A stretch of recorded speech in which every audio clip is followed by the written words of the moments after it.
Senator King. Thank you, Mr. Chair.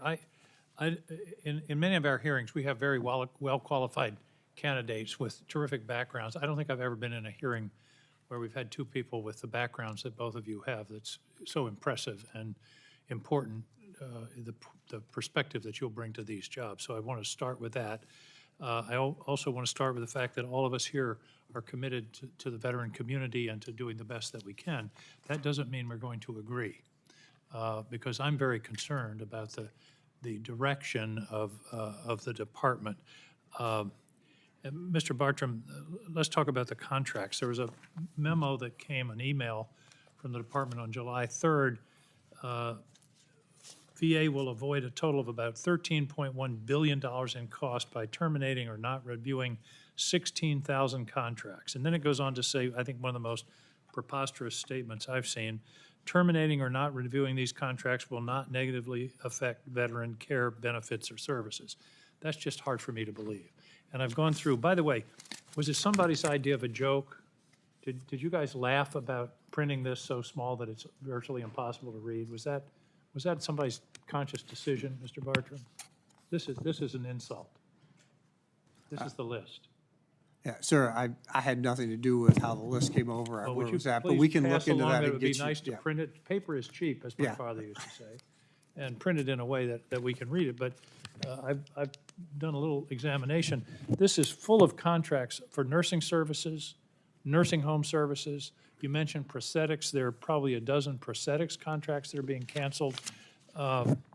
It's just hard for me to believe that all of these are unnecessary contracts, $13 billion worth of contracts.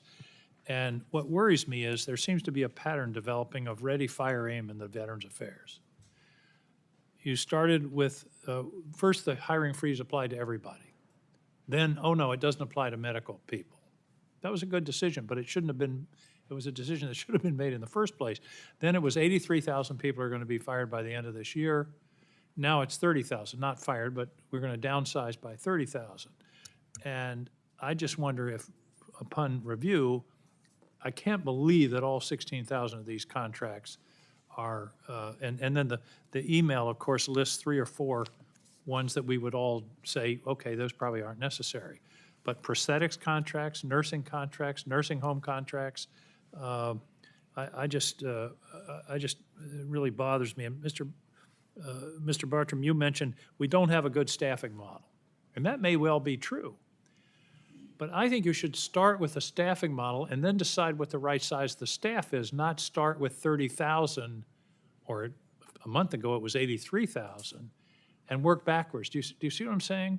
Analyze the staff, do the staffing model, determine what you need, and then make those decisions instead of starting with what amounts to a quota and sort of reverse engineering. Give me some thoughts about that. So, Senator King,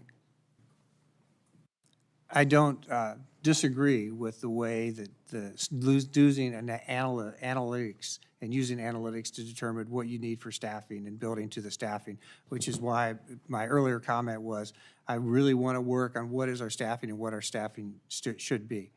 On your question about the contracts, a lot of those we also found that we had multiple contracts in multiple areas for similar things, and that we could also consolidate into more regional and national contracts. And so where you see some contracts that may be terminated on the list, there may be additional contracts that were expanded out or scope changed so that you could renegotiate it into a regional contract, and because you had the same contractor in some cases providing service in certain areas. It's hard for me to believe that in the time we've had in the last few months that this list of 16,000 contracts has had the kind of careful review that will, I will predict that a month or two from now, there's going to be another memo saying, well, there's a bunch of contracts we aren't going to cut or eliminate. And I would want to see more planning before the decisions are made that could so significantly affect veterans' care. Mr. Workman, I love what you said. I think transition is the key.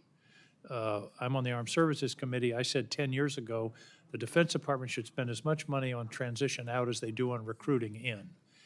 And I've been working with Armed Services and others on, for example, having VSOs involved in the TAP program, letting veterans pre-enroll for VA health care before they leave active duty, providing the veterans' data to their state Veterans Administration when they leave so they can be contacted. So I look forward to working with you. I hope you think those are worthwhile initiatives.